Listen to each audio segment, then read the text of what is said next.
عبداللہ بن سلام جب اسلام لائے تو ان کے اسلام لانے کا واقعہ یہ ہے کہ حضور جب مکے سے ہجرت فرما کے مدینہ تشریف لے گئے تو یہودی مدینے میں بستے تھے اور ان کا تغلب تھا، سیاسی تغلب بھی تھا اور مدینے کے کاروبار پر بھی انہی کا قبضہ تھا۔ اب جب حضور تشریف لائے تو انہوں نے اپنی کتابوں میں حضور علیہ السلام کی صفتیں پڑھی، انہیں پتہ تھا کہ یہ وہی نبی ہیں جن کے تذکرے تورات میں، زبور میں اور انجیل میں موجود ہیں۔ اہل کتاب جو اللہ نے قرآن مجید میں فرمایا الذین آتیناہم الکتاب یعرفونہ کما یعرفون ابناءہم، جن کو ہم نے کتاب دی وہ اس پیغمبر رحمت کو ایسے جانتے ہیں جس طرح تم میں سے کوئی شخص اپنے بیٹے کو جانتا ہے، اس طرح وہ حضور علیہ السلام کو جانتے۔ انہیں کوئی بہام نہیں تھا کہ یہ کوئی اور ہے، انہیں یقین تھا کہ یہ وہی نبی ہیں جن کی خبریں پچھلی کتابوں میں دی۔ اللہ اکبر۔ لیکن انہوں نے حضور کا انکار ضد کی وجہ سے کیا، ہٹ دھرمی کی وجہ سے کیا اور حسد کی وجہ سے کیا۔ بغض اور دشمنی ان کے سینے کے اندر پیغمبر رحمت صلی اللہ علیہ وسلم کی اس حد تک تھی کہ انہوں نے ڈٹ کے انکار کیا۔ اب انہوں نے کہا یہود نے کہ یار یہ شخص آیا ہے، اس کے اخلاق سے لوگ متاثر ہو رہے ہیں، کردار سے متاثر ہو رہے ہیں، ان کی تبلیغ سے لوگ اثر لے رہے ہیں، تو ان کو کس طرح ناکام کیا جائے؟ تو کہا کہ سب سے پہلے ہم ان سے مناظرہ کرتے ہیں، تو مناظرے میں اگر ہم شکست دینے میں کامیاب ہو جاتے ہیں تو پھر دوسرا مرحلہ سوچیں گے، اور اگر ناکام ہوتے ہیں تو پھر بھی سوچیں گے کہ پھر آگے کیا کریں۔ عبداللہ ابن سلام یہودیوں کے احبار تھے، بہت بڑے عالم تھے، حضرت یوسف علیہ السلام کی اولاد سے تھے، بہت علو بھی تھے اور بہت پڑھے لکھے اور سلیقہ شعار تھے۔ ان سے کہا کہ تم جاؤ اور جا کے ان سے مناظرہ کرو۔ صحیح ہے جو ہے وہ سیاستہ میں روایت موجود ہے، ابو داؤد نے باب فضل الصدقہ کے اندر اس کو روایت کیا ہے، مشکات میں اور کتب حدیث میں کہ وہ گئے اور حضور سے ان کے ذہن میں تھا کہ مناظرہ کرتا ہے، یہ سوال کروں گا، اس کا یہ جواب ہو سکتا ہے تو اس پر یہ اعتراض کروں گا، پھر اس کا یہ وہ جواب دے تو اس پر یہ اعتراض کروں گا، پورا مناظرہ ترتیب دے کے ایک روایت میں 100 سوال خانہ ذکر میں ترتیب دیے اور مناظرہ کرنے کے لیے جو ہے وہ پہنچے، اور جو یہودی احبار تھے، دیگر علماء تھے، وہ ہاتھ اٹھا کر کے دعاؤں کے لیے بیٹھ گئے کہ ہمارا مناظر جیت گیا، اور عبداللہ ابن سلام مناظرے کے لیے حضور کی خدمت میں حاضر ہو گئے، لیکن تقدیر ہنس کے کچھ اور ہی بول رہی تھی۔ سودا لینے کے لیے بازار گئے، ہاتھ اس کے بکے جس کے خریدار۔ حضور کی مجلس لگی تھی، ہجوم عاشقہ تھا، اور یہ پیچھے بیٹھ گئے، مجلس سے اختتام کو پہنچنے لگی تو حضور نے فرمایا عبداللہ ابن سلام نیڑے آ کے اتنے دور بیٹھے، تو یہ کوئی بات ہے، تو پوچھا کدھر آئے گا؟ تو عبداللہ ابن سلام نے کہا حضور میں آپ کا غلام بننے آیا۔ وہ جو سوالوں کی گٹھڑی باندھ کے گئے تھے کہ یہ سوال کروں گا، اس پہ یہ اعتراض جواب ہوگا، یہ اعتراض لگاؤں گا، وہ گٹھڑی کی گریں کھل گئی اور سارے سوال تتلیوں کی طرح اڑ گئے، اور یہ حضور سے کہنے لگے حضور میں آپ کا غلام بن گیا۔ وہ جو دعاؤں کے لیے ہاتھ اٹھائے حجروں میں بیٹھے ہوئے تھے، مسجدوں کے کونوں میں بیٹھے ہوئے تھے، اپنے معبد کے کونوں میں بیٹھے ہوئے تھے، جب بھی خبر آئے گی کہ ہمارا مناظر جیت گیا، ان کے کانوں تک جب یہ خبر پہنچی وہ جو تمہارا مناظر گیا تھا وہ دل ہار گیا، وہ تو غلام بن گیا، تو یہ غصے سے لال پیلے ہو گئے، اور عبداللہ ابن سلام کے ہاں گئے اور کہا یار تو نے یہودیت کی ناخواہ قبول کر لی، تو نے کوئی مناظرہ کیا ہوتا، انہوں نے جواب دیا ہوتا، تم مان لیتے، ہم سمجھتے ایک عالم شخص تھا، یونی پیاس بجھ گئی، مان لیا تو بات سمجھ میں آتی ہے، لیکن سنا ہے تو نے کوئی بات ہی نہیں کی اور ایسے ہی مان لیا۔ عبداللہ ابن سلام نے کہا ایسے ہی لیا، تو کہا یہ بات اچھی نہیں ہے، تم کو سوال تو کر دو۔ عبداللہ ابن سلام بولے کہ میں سوال کیسے کرتا، سارے سوال اڑ گئے۔ فرمانے لگے حضرت عبداللہ ابن سلام جو بھی اسلام لائے ہیں کہ جب میں اس پیارے نبی کی بارگاہ میں حاضر ہوا، لیکن تو پورا مناظرہ کیا تھا، لیکن جو ہی میں نے اس محبوب کا چہرہ دیکھا، عرفت ان وجہہ لیس بوجہ کذاب، تو میں نے دیکھتے ہی کہا یہ چہرہ کسی جھوٹے کا تو نہیں ہو سکتا، تو میرے لبوں پر کلمہ جاری ہو گیا۔ اب عبداللہ ابن سلام اسلام لے آئے، چونکہ یہ اہم شخص ہے، تو ابن یامین بھی مسلمان ہو گئے، ابن حسین بھی مسلمان ہو گئے، اور بھی کچھ یہودی، چند گنے ہوئے یہودی وہ بھی اسلام میں آ گئے۔ اب یہودی ہفتے کے دن کی تعظیم کرتے تھے اور اونٹ کا گوشت نہیں کھاتے تھے، نہ اس کا دودھ پیتے تھے۔ عبداللہ ابن سلام جب اسلام لائے تو انہوں نے سوچا، کیونکہ یہ نسلاً یہودی تھے، جو ہی آنکھ کھولی تو ان کا گوشت نہیں کھایا، جو ہی آنکھ کھولی ان کا کبھی دودھ نہیں پیا، تو اس ایک چیز کو بندہ ترک کیے رکھے تو اس سے ویسے ہی مانوسیت میں رہتی ہے۔ ایک چیز کو آپ ایک مدت سے نہ لیتے ہو تو اچانک آپ کے سامنے وہ آ گئے، حلال بھی ہو تو آپ کہتے تھے میرے کو بھی۔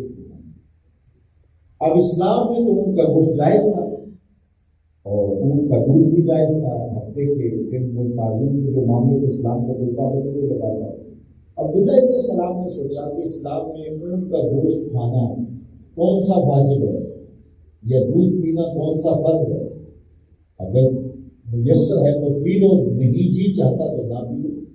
ہم میں سے بھی کتنے لوگ ہوں گے جنہوں نے آج تک اونٹ کا گوشت چکھ کے نہیں دیکھا ہوگا، اونٹ کا دودھ پی کے نہیں دیکھا، ہمارے اسلام میں تو کوئی فرق نہیں پڑتا۔ انہوں نے کہا کہ جب اسلام نے کوئی سختی نہیں کی ہے کہ ضرور تم اونٹ کا گوشت کھانا، تو چلو میں اونٹ کا گوشت نہیں کھاتا، اونٹ کا دودھ نہیں پیتا، تاکہ وہ جو بچپن سے لڑکپن سے جوانی، جوانی سے بڑھاپا، یہودیت کے اندر ایک ریت میری آ رہی ہے کہ میں نے کبھی اونٹ کا گوشت نہیں کھایا، دودھ نہیں پیا، وہ ریت بھی بچ جائے گی، برقرار رہے گی، اور اسلام میں بھی فرق نہیں پڑے گا۔ تو حضرت عبداللہ ابن سلام اور ان کے دوستوں نے اونٹ کا گوشت میسر بھی ہوتا تو نہ لیتے، اونٹ کا دودھ میسر بھی ہوتا تو نہ لیتے۔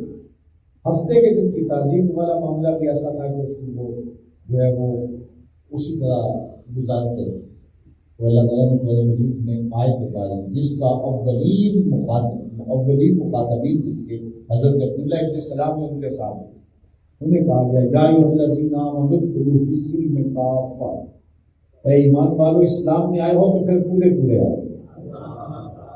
اب عبداللہ ابن سلام کو پابند کیا گیا کہ اور کوئی ان کا گوشت کھائے نہ کھائے اس کے دین میں کوئی فرق نہیں ہوگا، لیکن تمہیں کھانا ہے، اور کوئی ان کا دودھ پیے نہ پیے اس کے دین میں کوئی فرق نہیں آئے گا، لیکن تمہیں پینا پڑے گا، اس لیے کہ تم یہودیت کی حرمت کا لحاظ رکھ کے ایسا کر رہے ہو، لہذا اسلام کا امر مباح اس حرمت کے مقابلے کے اندر اہم ہے، لہذا انہیں دودھ پلایا گیا، انہیں گوشت کھلایا گیا، تاکہ جو ہے وہ جو ایک رسم یہودیت کی ان کے ذہن کے کسی گوشے میں تھی اس کے پرزے کرنے کے اس کو توڑنا تھا، تاکہ جب اسلام میں آئے ہو تو پھر پورے آنا ہوگا۔ اس چمن میں پیر میں بل ہو یا تلویز گل، یا سراپا نالا بن جا یا نوا پیدا بن جا، اگر آئے ہیں تو پھر پورے آئے۔ ہمیں بھی دیکھنا ہوگا کہ کہیں تو ہم کہتے ہیں کہ یہ بہت سنت ہے، اس کو ہم نے جو ہے وہ ضرور ادا کرنا۔ مثال کے طور پر میں ایک سادی مثال دیتا ہوں، مرنے والے کو جو کفن دیا جاتا ہے وہ آج تک میں نے نہیں دیکھا کسی نے سفید رنگ کے علاوہ کسی اور رنگ کا دیا ہو، حالانکہ اگر کوئی سرخ رنگ کا دے دے، کچھ سیاہ رنگ کا دے دے تو شرعاً جائز ہے، حرام نہیں ہے، لیکن میں نے آج تک زندگی میں نہیں دیکھا اور آپ نے نہیں دیکھا۔ کیوں؟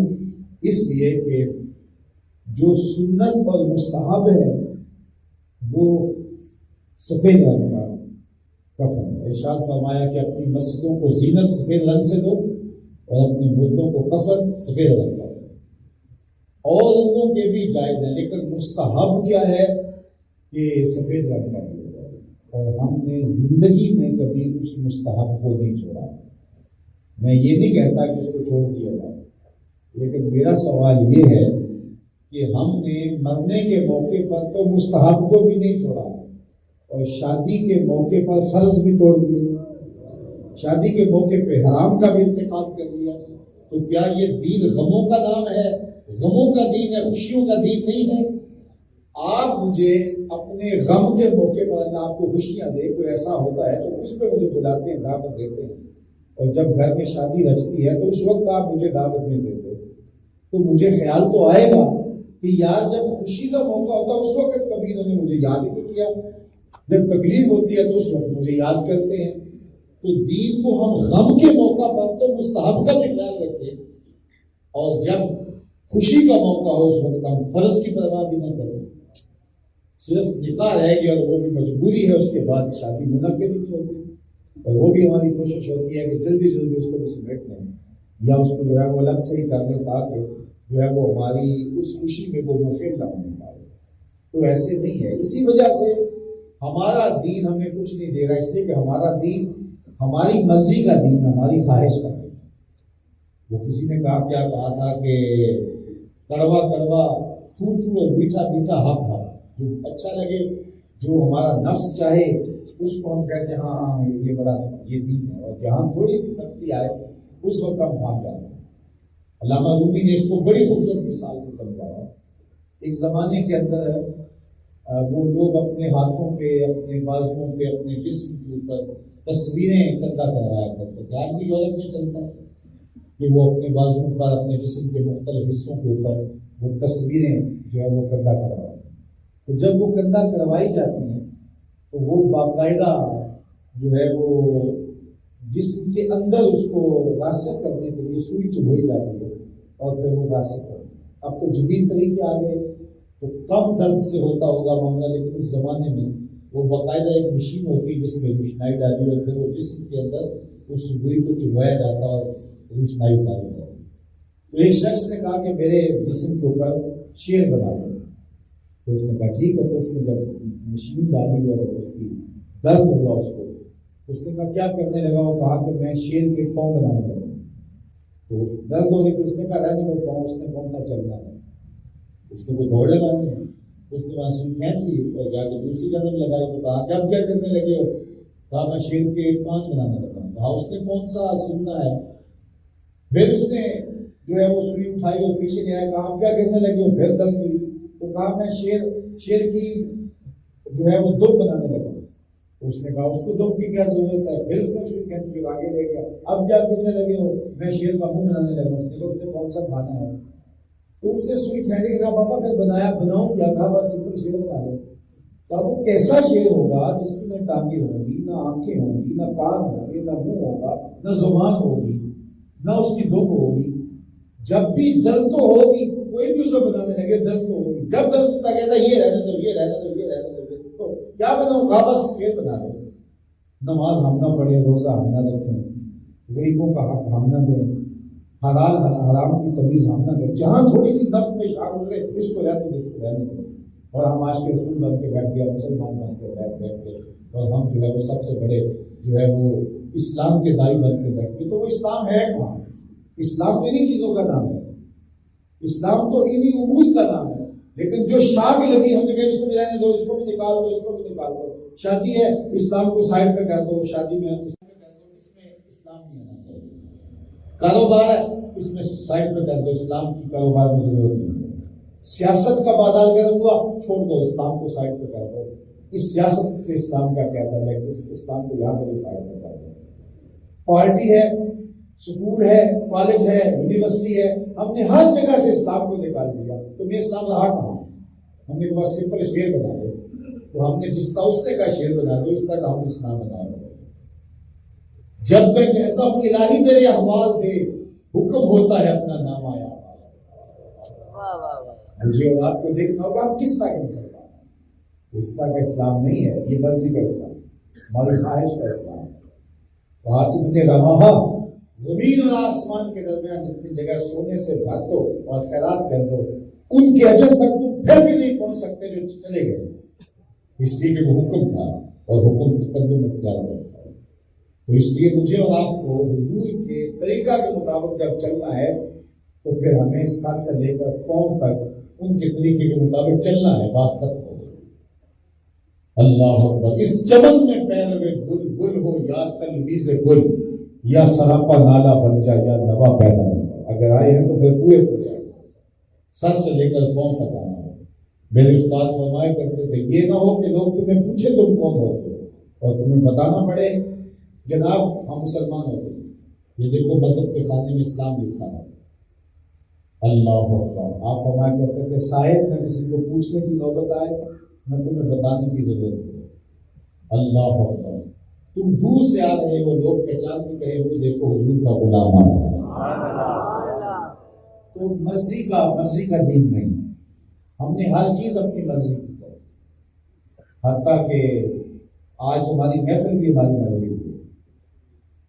ہماری محفل کا سٹیج بھی اپنی مرضی کا ہے. ہمارا مجمع بھی اپنی مرضی کا ہے.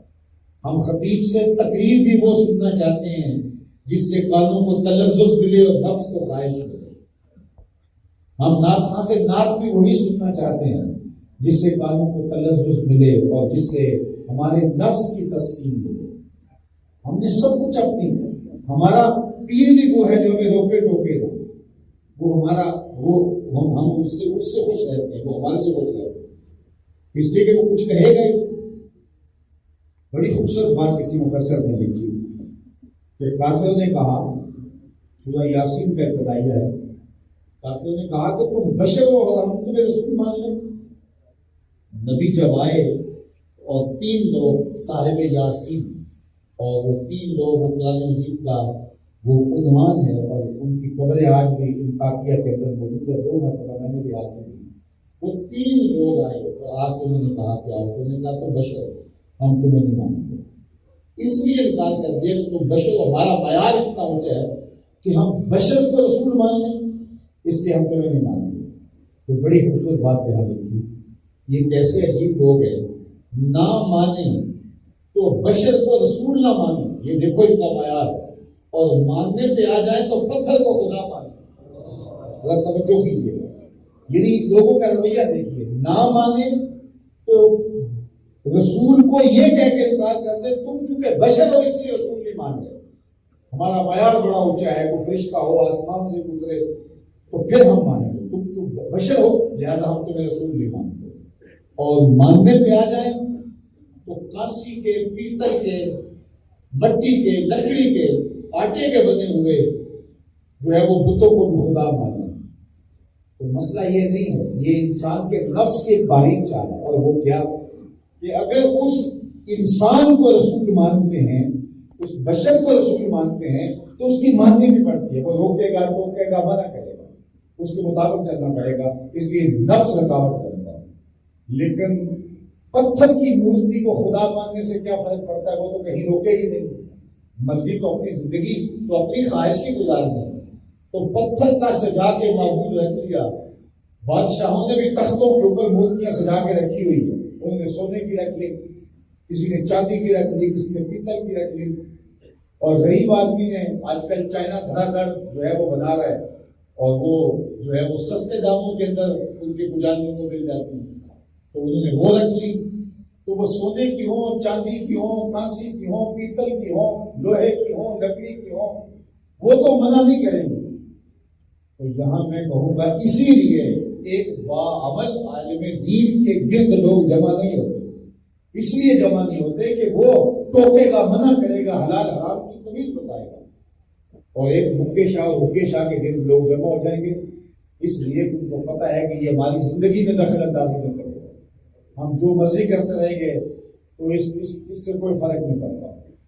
اس لیے ہم قبروں پہ جائیں گے اس لیے کہ قبروں پہ جا کے ہم چادر چڑھائیں گے, جو مرضی کہیں گے, ہمیں ہوگا کہ اس سے کوئی فرق نہیں پڑتا. وہ زندگی میں دخل اندازی نہیں ہوتی. لیکن وہی بزرگ جو قبر میں ہے جب وہ زندہ ہے اور لوگ ان کے پاس جاتے ہیں تو لوگ جو ہے لوگ اس کے پاس اس وقت نہیں آتے. اس وقت ٹوکتا ہے, منع کرتا ہے, روکتا ہے. تو ہماری کیا خواہش ہوتی ہے کہ دین بھی ہمیں وہ ملے جو ہماری مرضی کا ہے, پیر بھی وہ ملے جو ہماری مرضی کا ہے, عالم بھی وہ ملے جو ہماری مرضی کا ہے, محفل بھی اس میں ہے جو ہماری مرضی کی ہے. تو پھر یہ مرضی کی چیزیں استعمال کرتے ہیں تو پھر نتیجہ پھر وہی ہوگا جو اس کا بھی نتیجہ ہونے والا ہے. جب ہم اپنی مرضی اللہ کی مرضی میں گم ہو جائیں گے, کر دیں گے, تو پھر ہوگا کہ میں تمہارے ہاتھ بن جاتا ہوں جن سے تم پکڑتے ہو, تمہاری زبان بن جاتا ہوں جن سے تم بولتے ہو, تمہاری آنکھیں بن جاتا ہوں جس سے تم سنتے ہو. جب ہم نے اپنا آپ اس میں فنا نہ کیا تو پھر اس کا نتیجہ کیسے ہمیں نصیب ہوگا؟ آج سنت کا مسئلہ یہ ہے، تعداد کے اندر پہ یہ امت 1,70 کروڑ ہے، 1,70 کروڑ، لیکن یہ دین پر چلنے کی بجائے اپنی خواہش کو دین قرار دیتی ہے۔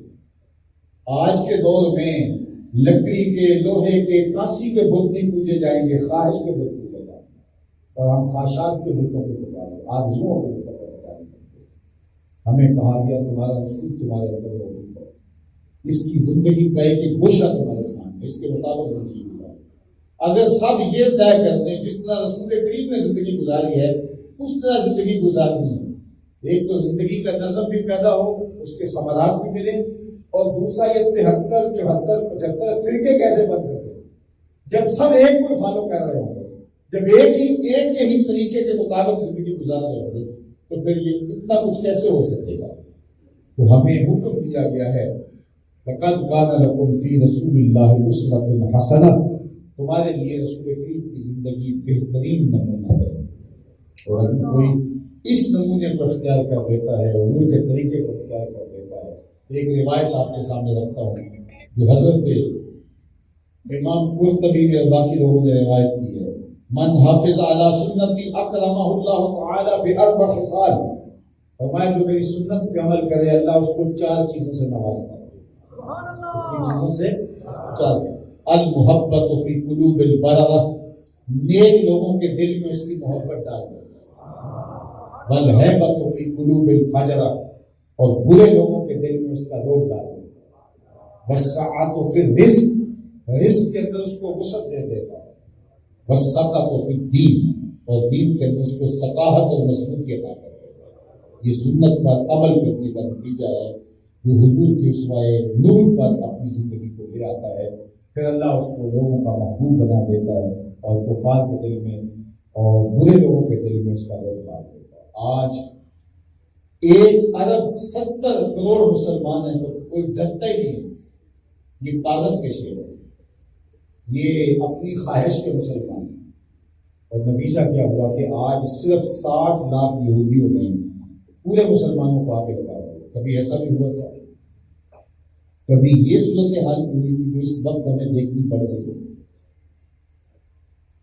اللہ کے محبوب علیہ السلام نے کوئی پہ قیامت کے فتنوں کو بیان کیا، فرمایا کہ ایک وقت آئے گا کہ جس طرح پیالے کے اندر کوئی چیز ہو تو لوگ اس کے اوپر بھوکے ہوں اور ٹوٹ پڑے، اس طرح لوگ مسلمانوں پہ ٹوٹ پڑے۔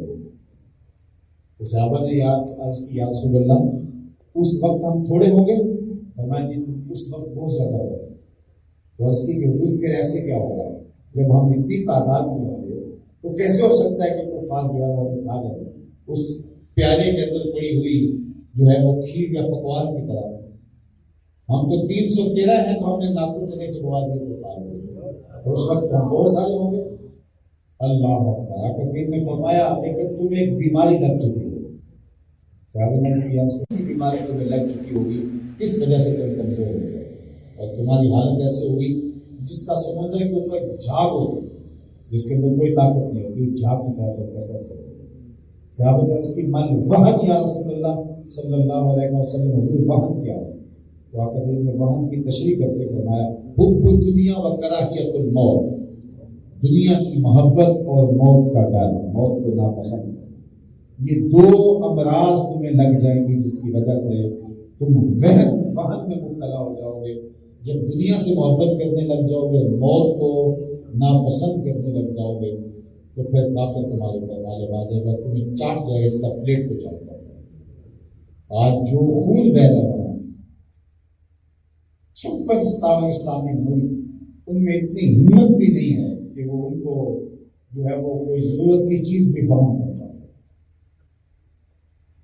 صرف میڈیا کو دکھانے کے لیے 24 گھنٹے میں تھوڑی دیر کے لیے بارڈر کھول کے مصر کی جانب کے 12 کلومیٹر کا بارڈر اور 20 ٹرک اندر کیے، تصویریں بنی، اور پھر اس کو وہاں جا کے بند کر دیا۔ وہ تڑپ تڑپ کے سسک کے جان، وہاں سے خبریں نہیں آ رہی۔ خبریں دبانا چاہیں تو لاکھوں اور کروڑوں جہاں لوگ بستے ہیں وہاں لوگ دبا دیتے ہیں، اور وہاں تو ہے ہی ان کے پاس یہ جو چھن کے کچھ چیزیں آ رہی وہ تو آٹے میں نمک ہی بنا ہے، وہاں جس تک چکی کے 2 پارٹ پیس کے رکھ دیتے ہیں، اس طرح کو پیس کے رکھ دیا جائے۔ اور یہ ان کی طرف 2 بوتلیں بھی نہیں پھینک سکتے، اتنی حیثیت ہے۔ یہ وقت کی بیماری، دنیا کی محبت اور کراہیت موت، موت کا ڈر۔ مومن تو موت سے کبھی نہیں ڈرتا تھا، آج ڈرنے لگا، اس لیے کہ اس کو دولت سے محبت ہو، دولت اس کا معبود اور خواہش اس کی آرزو اور تمنا اس کا معبود ہے۔ ایک ارب 70 لاکھ مسلمان، 70 کروڑ مسلمان آج ان کی ایک ٹکے کی ویلیو نہیں۔ یہ ہماری ایٹمی قوتیں، یہ ہمارے پاس اسلحہ، ہمارے پاس دور تک مار کرنے والے میزائل، ہمارے پاس عساکر، لشکر، فوجیں، تیل کے ذخائر، خزانے، سوئی گیس اور جو ہے وہ مختلف قدرتی گیس کے ذخائر، اور یہ جو کچھ بھی ہے سب ہوا ہو گیا۔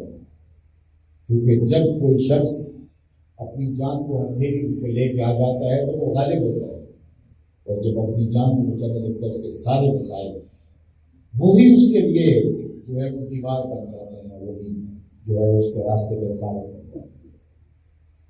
لیکن میں آپ کو بتاؤں کہ حق کبھی بھی مغلوب نہیں ہوگا، حق کبھی بھی مغلوب نہیں۔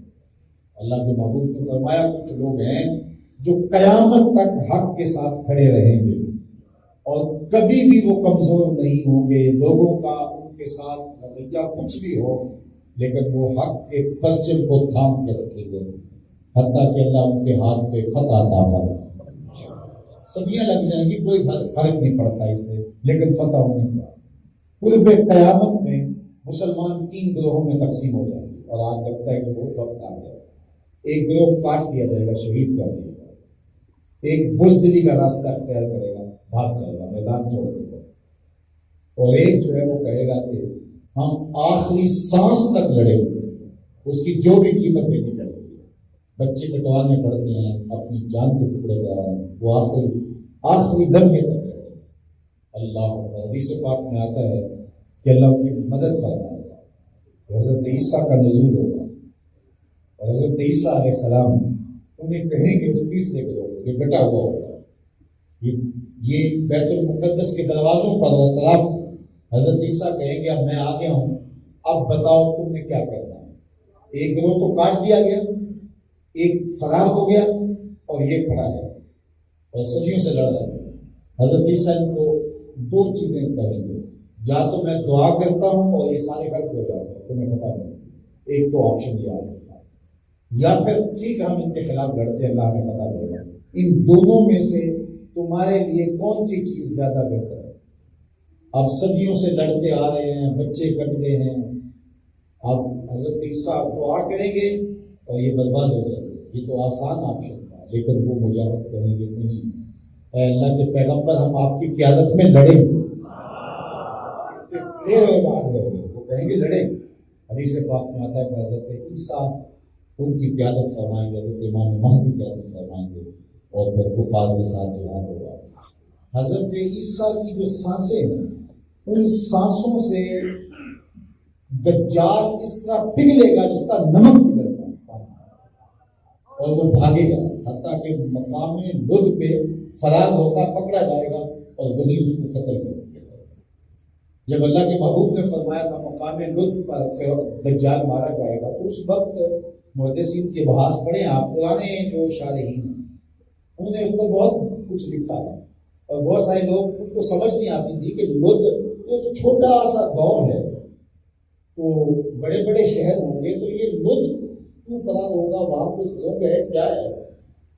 تو لیکن آج دنیا کو سمجھ آ گئی کہ دنیا کا سب سے جو حساس ترین ایئرپورٹ ہے وہ لد میں، اور وہ اس کے 2 ٹرمینل بالکل بند ہے، وہ انتہائی ایمرجنسی کے لیے رکھے گئے، انتہائی مشکل وقت فرار ہونا پڑے تو ان 2 ٹرمینل کے لیے جو ہے وہ بھاگا جا سکتا ہے۔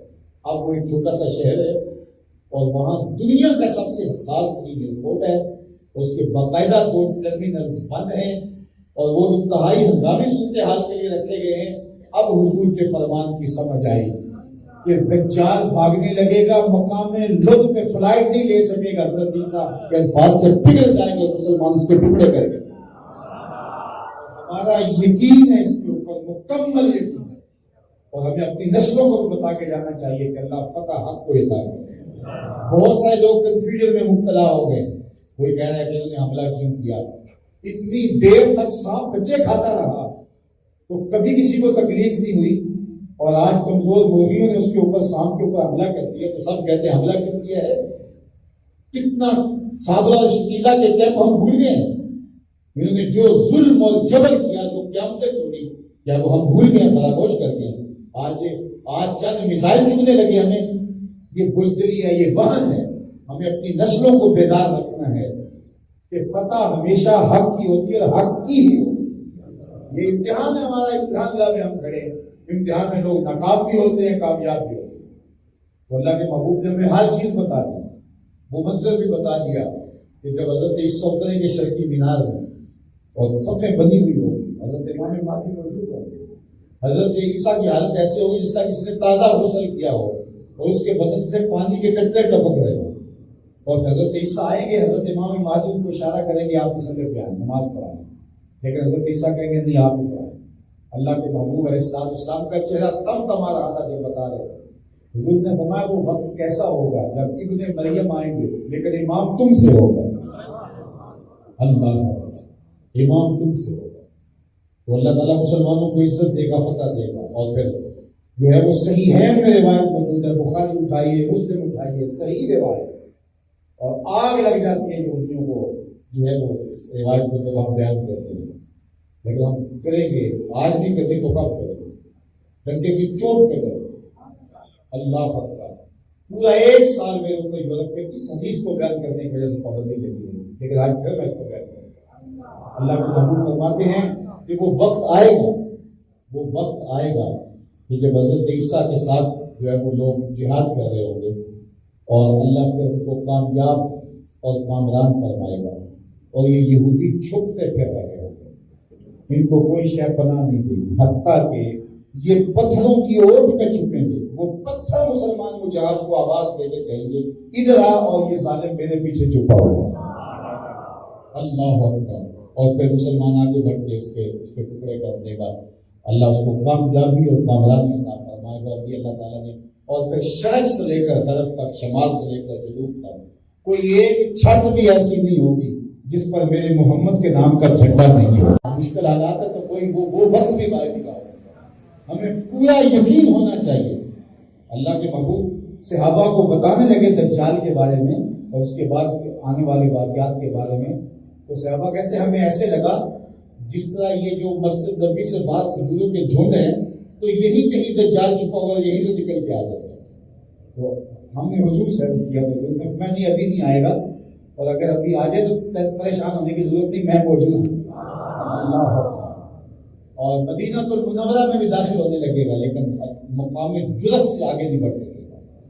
2 شہر دجال کے قبضے سے جو ہے وہ محفوظ رہیں گے، اور پھر اللہ تعالیٰ مسلمانوں کو فتح دے گا، اور پوری کائنات کے اوپر جھنڈا میرے حضور کے جھولتا دکھائے گا۔ یہ مشکل وقت ہے، ہم نے اپنی نسلوں کو بیدار رکھنا ہے، اس کو دجال کا بھی بتانا ہے، اور اپنی نسلوں کو یہ بتانا ہے کہ بالآخر فتح حق کی ہوگی، تاکہ ایسا نہ ہو کہ آج دجال آ جائے تو ہمارے لوگ دجال کے ساتھ کریں، کیونکہ وہ زندہ بھی کرے گا، مارے گا۔ زمین سے خزانے نکل کے اس کے پیچھے ایسے دوڑیں گے جس طرح شہد کی مکھیاں دوڑتی ہیں۔ اللہ اکبر، وہ زمین سے خزانے نکال لے گا، اور وہ اشارہ کرے گا تو زمین سے خزانے، ہیرے جواہرات، یہ ساری چیزیں نکل کے اس کے پیچھے شہد کی مکھیوں کا دوڑ رہے ہوں۔ اشارہ کرے گا بارش برسے، ایک جوان کو قتل کرے گا تو زندہ کر دے گا۔ جب اتنا کچھ کرے گا تو لوگ تو ماننے سے گریز نہیں کریں گے، لیکن اور اس کے باوجود بھی اس کے یہاں لکھا ہوگا ماتھے پہ کافر، اور اہل ایمان کو نظر آ جائے گا، اور وہ سب کچھ کے باوجود بھی نہیں مانیں گے۔ تو ہمیں اپنی نسلوں کو یقین دے کے جانا ہے کہ چاہے کتنے بھی کرشمے کر دکھائے، باطل باطل ہوتا ہے۔ آج لوگوں نے ٹیکنالوجی پہ یقین کر لیا کہ ٹیکنالوجی سے ان کے پاس بڑی ہے، مقابلہ نہیں ہو سکتا۔ بدر کے اندر ٹیکنالوجی کن کے پاس تھی، اور پھر دیکھا زمانے نے کچی کھجور کی شاخیں توڑ کے آگے مسلمان، 2 گھوڑے 6 زرہیں 8 تلوار، اور پورا کفر تیاری کر کے آگے، اور یہاں صرف 8 تلواریں تھیں، جن کے پاس تلواریں نہیں تھی کھجوروں کے ڈنڈے توڑ دیے۔ مدینے سے نکل رہے تھے تو یہودی مذاق کرنے لگے کہ مسلمانوں تمہارے پاس تو اسلحہ نہیں ہے تو کیسے لڑنے جا رہے ہیں؟ تو مسلمانوں نے حضور کی طرف اشارہ کر کے کہا نہ تیغ و تیر پر تکیا نہ خنجر پر نہ بالے پر، بھروسہ ہے تو ایک سادہ سی کالی کپڑی پر، ہمارا بھروسہ اسی سے۔ آج فلسطین کے لوگوں کا بھروسہ پوری پتھروں پر ہے۔ آپ کو میں فلسطین کی کہانی سناؤں۔ جب فلسطین پر حضرت طالوت نے اعلان کیا کہ جو جالوت کو مارے گا میں اپنی بیٹی کو اس سے نکاح کروں گا، یہ پرانی کہانی ہے فلسطین میں۔ اس نے کہا کہ ایک نوجوان لڑکا اس نے خلیج کے اندر پتھر ڈالا اور دور سے کھڑے ہو کے تاک کے مارا اور جالوت کے اوپر لگا اور وہیں ڈھیر ہو گیا۔ اور بادشاہ جو ہے وہ طالوت کو اپنی بیٹی کا نکاح کرنا پڑا اس نوجوان کے ساتھ، اور بعد میں وہ بادشاہ بنے۔ اگر آپ مجھے پوچھیں کہ اس نوجوان کا نام کیا تھا تو میں بتاؤں گا اس کا نام حضرت داؤد علیہ السلام تھا۔ پھر ان کے فرزند نے اسی فلسطین میں بیٹھ کے پوری دنیا پہ حکومت کی۔ اللہ اکبر۔ تو اس کی تاریخ تو پتھروں کی بہت پرانی ہے۔ تو اگر اسلحوں سے لڑے جاتے ہیں تو کیا ہم جنگی اسلحوں سے لڑی جاتی تو ہمارے پاس اسلحے نہیں ہیں، جنگی جسموں سے لڑی جاتی ہے، وہ لڑ رہے۔ یہاں بیٹھے ہمیں تکلیف ہو رہی ہے، بعض لوگ کہتے ہیں یہ کیوں وہ کیوں، وہ ہمیں پتہ ہے کہ ان کو پیس کے رکھا جائے، پیس دیں گے، بچوں کو بھی پیس کے رکھ دیں گے۔ ایک تو دنیا کے سامنے ان کا دورہ میال بھی آ جائے گا، اور دوسرا یہ کبھی بھی ایسا نہیں ہوگا۔ اب بھی جو لڑ رہے ہیں یہ شہیدوں کے بیٹے ہیں، ان کی مائیں شہید ہوئی ہیں ان کے سامنے، ان کے بھائی شہید ہوئے ہیں، ان کے باپ شہید ہوئے ہیں۔ اب یہ وہاں جو جا رہے ہیں میدان عمل کے اندر یہ شہادت کے لیے جا رہے ہیں، اپنے بڑوں کے پاس پہنچنے کے لیے۔ آگے جو بچ جائیں گے وہ چشموں کے ساتھ لڑیں گے، اور امام مہدی پھر ان بزدلوں کے پاس نہیں آئیں گے، امام حضرت عیسیٰ ان بزدلوں کے پاس نہیں آئیں گے جو اسلحے پہ انحصار کر کے بزدلی دکھاتے ہیں۔ امام مہدی انہی کے پاس آئیں گے جو حق کے ساتھ کھڑے ہو گے، کہیں گے کٹ جائیں گے لیکن حق کا راستہ نہیں چھوڑیں۔ اور انشاءاللہ وہ وقت دور نہیں ہے، وہ وقت آنے والا ہے کہ امام مہدی بھی نازل ہو کے حضرت عیسیٰ بھی آئیں گے، اور اللہ اسلام کو فتح دے گا۔ یہ ساری ٹیکنالوجیاں، یہ ساری جو ہے وہ ان کی ساری طاقتیں توانائیاں دری کی دری رہ جائیں گی، اور شرق سے لے کر غرب تک، شمال سے لے کر جنوب تک جھنڈا جھول رہا ہوگا وہ میرے محمد عربی کے نام پر۔ اور ایک آخری حدیث سن لو، میری گفتگو اختتام کو پہنچ گئی۔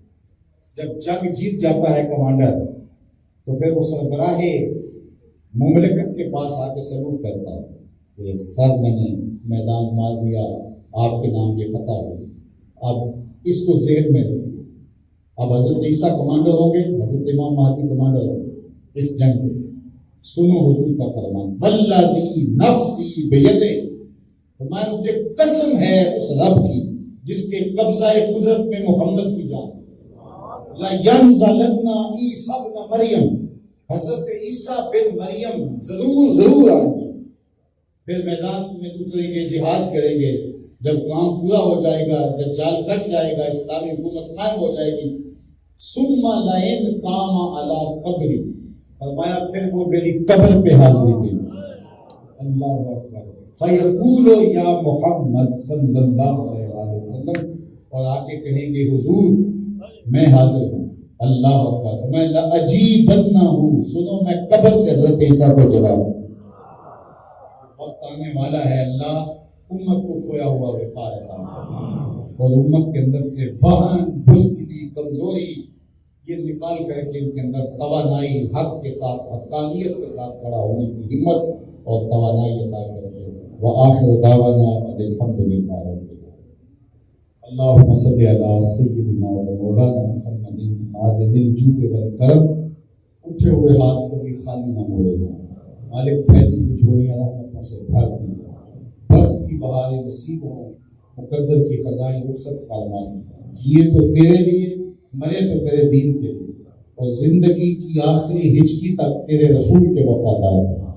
ہر علت، ہر قلت، ہر ذلت سے رہائی دے دے، اپنے پاک نبی کے در کی گدائی دے، نفس و شیطان کے مکر و فریب سے محفوظ فرما۔ اے اللہ عساکر امام مہدی کو بھیج دے، مسجد اقصیٰ کی آزادی کے سامان پیدا کر۔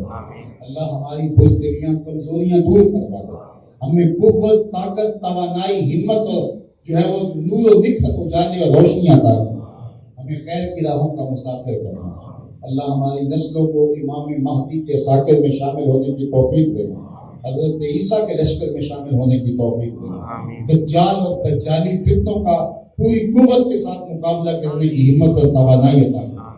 ادارت المصطفیٰ حلقہ راولپنڈی کے تمام دوستوں کو اللہ خیر عطا کرے، اللہ امت مسلمہ کو کھویا ہوا وقار عطا کرے، اللہ میرے وطن کو معیشت کا جمال اور معاشرت کا حسن عطا کرے، نیک، صالح، پاکیزہ، اہل، دیانتدار اور جرأت مند قیادت اللہ پاکستان کو اور پورے اسلام کے ممالک کو نصیب فرما، اہل اسلام کو جرأت مند قیادت عطا کرے، وہی شوکت، وہی حشمت، وہی عظمت پارینہ اس وطن کو اور پورے بلاد اسلامیہ کو بخش دے، بھٹکے ہوئے آہو کو پھر سوئے حرم لے چل، اس شہر کے خوگر کو پھر وسعت صحرا دے، میں بلبل نالا ہوں اس اجڑے گلستہ کا، تاثیر کا سائر ہوں محتاج کو داتا دے۔